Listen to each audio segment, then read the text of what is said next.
Hi, Paul. Wednesday, the 12th of October. Here's the heads up brief for today. Good morning. Good morning, mate. Thanks. Go ahead.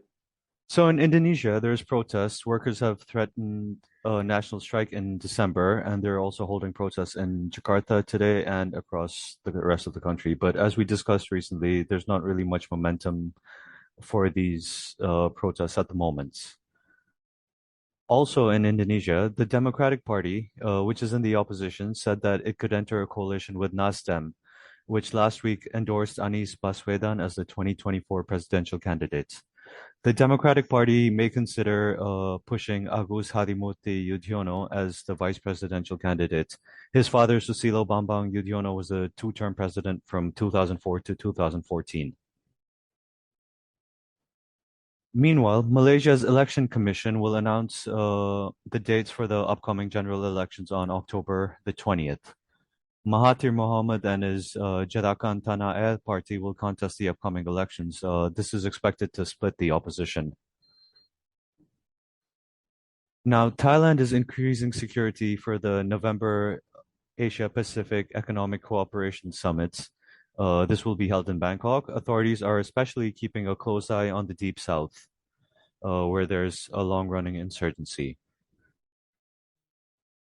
That's interesting, mate, that they actually bring that up because, I mean, it's 1,500, 1,800 kilometres from Bangkok. So that's clearly for show. But nevertheless, I mean, that the Southern movement's famous for not getting involved in things outside of their AO. And only analysts with one eye think they have an interest in doing so. Please continue. Yep. So there was a prison break in Papua New Guinea in the West New Britain province, Paul, yesterday. 26 inmates, all convicted of violent crimes, escaped, and authorities are trying to find them now and conducting search operations.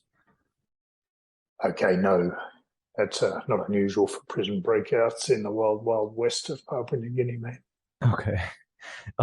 Moving over to South Asia, Paul, there's by-elections in Pakistan. By-polls for the seats in the national and provincial assemblies will take place across the country on October 16th, while the second phase of Karachi's local body elections will be held on October 23. This comes amidst a lot of political tensions. There is the potential for scuffles and clashes around polling booths and for the results to be contested. In India, banned separatist groups have called for strikes in the coming days in Manipur in India's northeast in protest against the annexation of the state into India in 1949. At least they're not holding any grudges then. They're living right at the moment, aren't they? Yeah. Moving over to Europe, Middle East, and Africa, Paul. In Iraq, Parliament will try to elect a new president tomorrow. Now, this is the fourth attempt to do so over the last year. The political uncertainty has motivated violence and protests over the last year, so it's not looking good at the moment. Lastly, in France, the government said that it would order staff at fuel refineries to work due to the ongoing fuel shortage. The Prime Minister said that they would force ExxonMobil staff at depots to work. Meanwhile, labor groups suspended negotiations with the government. They have also called for more strikes at Total's refineries. The current strike actions at Exxon and Total's refineries have put 60% of France's refining capacity offline and also blocked distribution from fuel depots. 31% of fuel stations are experiencing supply shortages across the country, Paul. Okay, thanks. Look, I think that's very interesting. I'd ask you to chat with the team. I think it's very important we monitor the financial headlines very closely. As a heads up, I think both the UK and EU debt markets are verging on panic. Some banks and financial institutions, even pension funds, are indicators that I need you to keep a close eye on.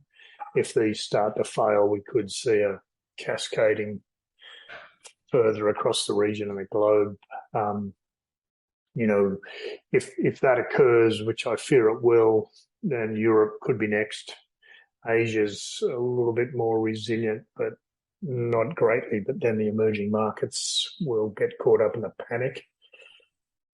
Also affecting it and to keep an eye on, mate, is the surging US dollar value. It's going to cause debt defaults. It's going to, China's looking in to establish favours to bail out debt. Favours will be critical things like, you don't mind if we whack some ports there.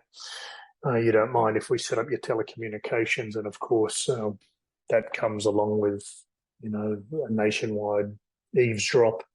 They'll look to supplement their own supply chain movements for supply chain or future operations.